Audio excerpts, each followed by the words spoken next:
퇴사 준비를 할 때도 너무나 사실 많은 걸 좀 벌렸어요. 근데 그러다 보니까 지치게 되는 거죠. 퇴사 준비를 할 때는 저는 펼치는 거를 추천드려요. 안녕하세요, 퇴사 중대장입니다. 퇴사 준비를 하시다 보면은 하나하나씩 현실에 부딪히는 것들이 막 생길 거예요. 저도 나름대로 한 2년 정도 퇴사 준비를 했는데, 사실 퇴사 준비의 데드 기간을 설정하는 이유는 제가 이전 영상에서 말씀드렸기 때문에 왜 해야 되는지는 아실 거예요. 근데 그게 사실 좀 쉽지 않죠. 지금 하루하루 먹고 살기도 힘든데 무슨 퇴사 준비를 1년, 2년을 그렇게 체계적으로 준비해서 나가냐, 그렇게 생각하는 분들도 분명히 계실 거예요. 저도 그땐 그랬고, 근데 지금 또 나와서 생각해 보니까 꼭 그 데드라인의 기간을 너무 길게 설정할 필요는 없는 것 같아요. 지금 우리한테 중요한 거는 일단 퇴사라는 거를 왜 해야 되는지를 느꼈다는 거잖아요. 여기에서 굉장히 중요한 포인트가 있다고 생각하거든요. 대부분의 많은 사람들이 동기부여 영상을 계속해서 시도 때도 없이 보는 경우가 되게 많아요. 저도 그랬고, 뭐 흔히 얘기하는 자기계발 중독, 약간 성장에 미친 사람들 막 그런 거 있잖아요. 그러니까 이게 사람별로 다른데, 대부분 이제 그런 류의 사람들은 계속적으로 내가 뭔가 끊임없이 하는 데 초점을 이제 맞추고 있어요. 근데 그게 정말 나쁜 게 아니거든요. 제가 그런 류의 이제 사람이었어요.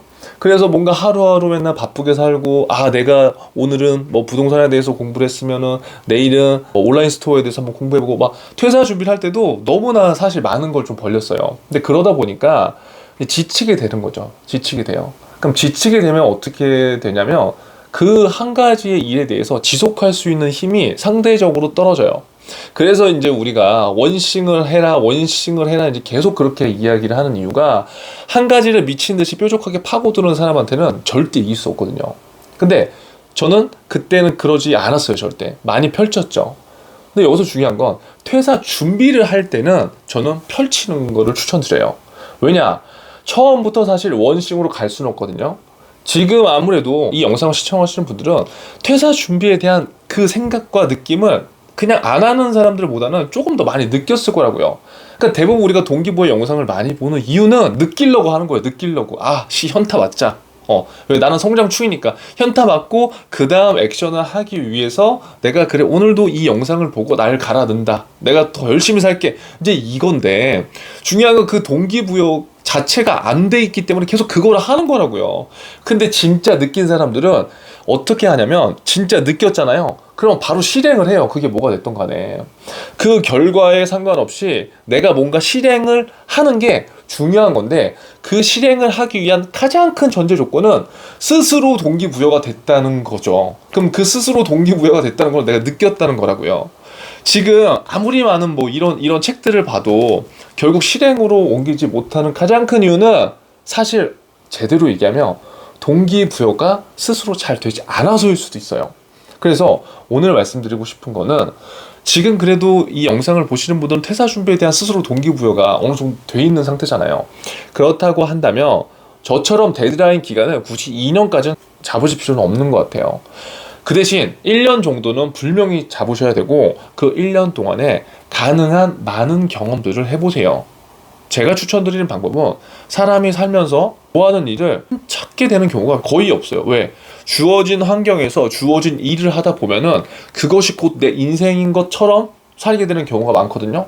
근데 그렇게 살았다고 해서 그게 잘못된 건 아니죠. 하지만 내가 이거를 더 좋아하게 될 수도 있는 거고요. 내가 지금 이거보다 더 잘 맞는 이게 있을 수도 있는 거예요. 이거 사람마다 다르기 때문에.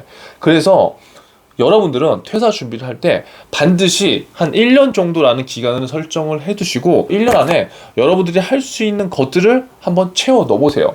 가령 예를 들어서, 그래, 내가 지금 뭐 누가 좋다고 해서 뭐 이런 책을 보고 부동산에 관심이 생겼어. 나 그러면 부동산에도 종류가 많잖아. 자, 그래, 그럼 경매부터 한번 배워볼까? 청약 한번 해볼까? 공매 해볼까? 그거를 한 달 단위로 끊어버리는 거예요. 한 달 단위로. 그리고 스마트 스토어? 좋아. 한 달 해보는 거예요. 전자책 좋아. 한 달 해보는 거예요. 이 얘기를 듣고 어떤 생각이 드세요? 야, 그게 가능하냐? 네, 가능해요. 왜 가능하냐면, 지금 우리한테는 결과값을 도출할 필요가 없잖아요. 지금은 냉정하게 얘기하면 여러분들은 직장에 다니고 있고요. 월급이 나와요. 그럼 제가 말씀드리는 거는 1년이라는 시간 동안에 우리가 많은 시행착오를 경험해보자는 거예요. 시행착오를 경험을 해보는데 중요한 게 있습니다. 리스크가 1도 없어요. 여러분들이 지금 움직이지 않는 이유, 제가 그동안 뭘 도전하지 못했던 이유는 그 리스크라는 놈 때문에 도전하지 못했던 거거든요. 그럼 그 리스크가 없다면 우리는 지금 움직여도 되잖아요. 리스크가 있다면 이거예요. 내 시간을 좀 갈아 넣는 거. 내가 퇴근하고 집에 와서 하루에 2시간, 3시간 동안 내가 예를 들어서 뭐 경매 공부를 해. 뭐 스마트 스토어 공부를 해. 직접적으로 내가 그거에 대해서 시간을 갈아 넣는 거. 그럼 하루에 3시간씩 갈아 넣었다고 가정을 해봤을 때 한 달이면 90시간입니다.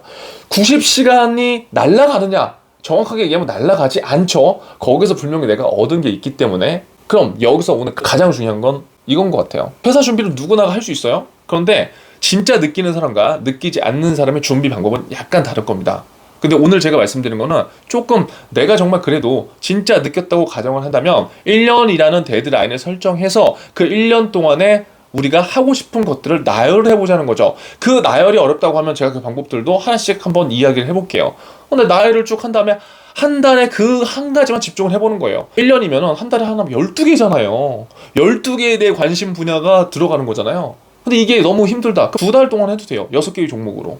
그러면 그 안에서 분명히 그 1년 동안에 6가지에서 12가지에 내가 어떤 경험을 해봤기 때문에 이거는 그 다음에 내가 퇴사를 할 때 엄청난 기반이 되게 저는 해준다고 믿어요. 성장한다며요. 나 성장충이라며. 끌어오르는 사람이라며. 맨날 다이어리 적고 만난 그런 거 저도 엄청 좋아했거든요. 근데 그 다이어리를 적으면서 뭔가 다른 실행의 결과가 이루어져야 되는데 다이어리에 그냥 포커스가 맞추는 경우가 많더라고요. 제가 그랬어요, 제가. 그러다가 다이어리 쓰다가 안 되면 그냥 던져버리고. 왜? 나는 성장충이니까. 완벽한 거를 뭔가 1월 때부터 12월 때까지 적어놔야 되는데 한 번 못 쓰면 그 다음이 하기가 싫어요. 퇴사에 대한 이야기들이 굉장히 많고 또 그것에 대해서 제가 느꼈던 그런 감정들, 그리고 제가 이런 부분을 못했기 때문에 여러분들이라면 이렇게 해본다면 전 좋을 것 같아서 제가 한번 말씀드렸습니다. 전제가 있습니다. 내가 성장충이라면, 그리고 내가 남들보다 조금 더 성실하다면 오늘 이 얘기가 누군가한테는 굉장히 큰 터닝 포인트가 저는 될 수 있을 거라고 생각해요. 그래서 아무쪼록 이 방법을 한번 하실 분들은 댓글로 남겨주시고 서로 응원해 주시면 좋을 것 같습니다. 여러분, 우리 끝까지 생존해야 돼요. 끝까지 생존해야 되는데 내가 좋아하고 내가 할 수 있는 걸로 끝까지 생존하기 위해서 제가 이 채널에서 이렇게 얘기하고 있는 거랍니다. 오늘도 생존하시고요. 끝까지 함께 생존했으면 좋겠습니다. 감사합니다.